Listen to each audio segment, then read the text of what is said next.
Ready to learn how to simplify radicals? All right, here we go. Okay, let's start with square root of 32. So 32 is not a perfect square. What we're going to do is simplify this as much as we can. Notice that 32 is the same thing as 16 times 2. So if I rewrite 32 as 16 times 2, with multiplication, I can take the 16 and take the square root of that and then multiply that times the square root of 2. Now the square root of 16 is 4, so that we can simplify. The square root of 2 is simplified as much as we can. So that simplifies down to 4 square root of 2. Notice with 6 is 3 times 2. Neither of those are perfect squares, so that doesn't really help us.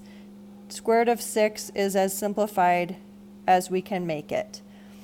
Now, let's see, square root of 375.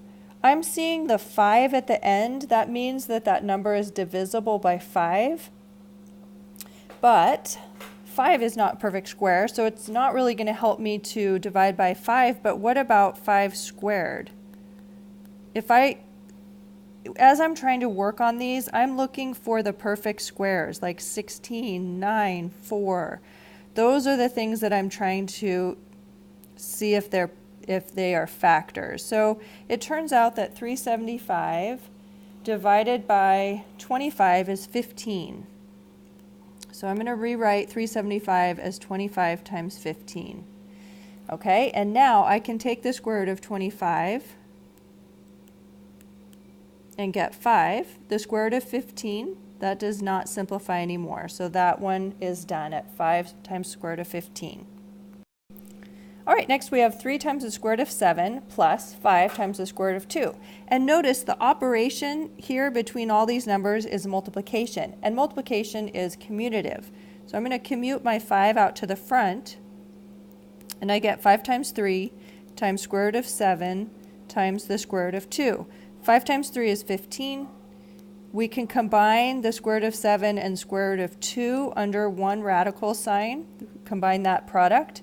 So our final answer is 15 times the square root of 14. That's 7 times 2.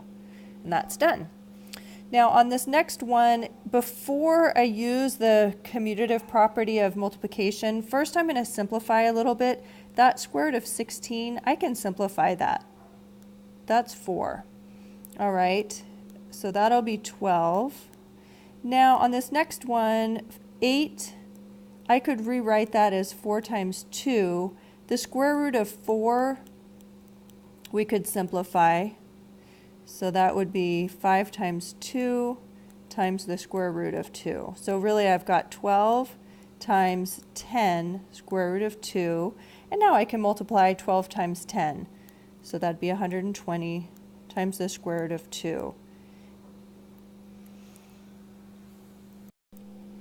Square root of 2 divided by square root of 32. So I'm going to make one large fraction underneath the radical sign.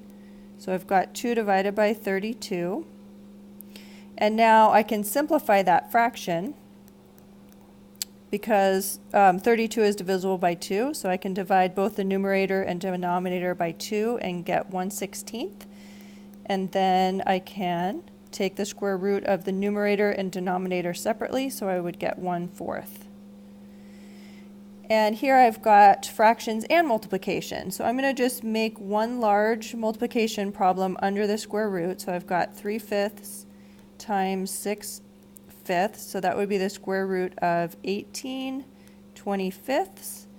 And then square root of 18 divided by square root of 25. Well, 18 is 9 times 2. So then I can take the square root of 9 and get 3. The square root of 2 is as simplified as it can get, and the square root of 25 is 5. So that becomes 3 times the square root of 2 all over 5.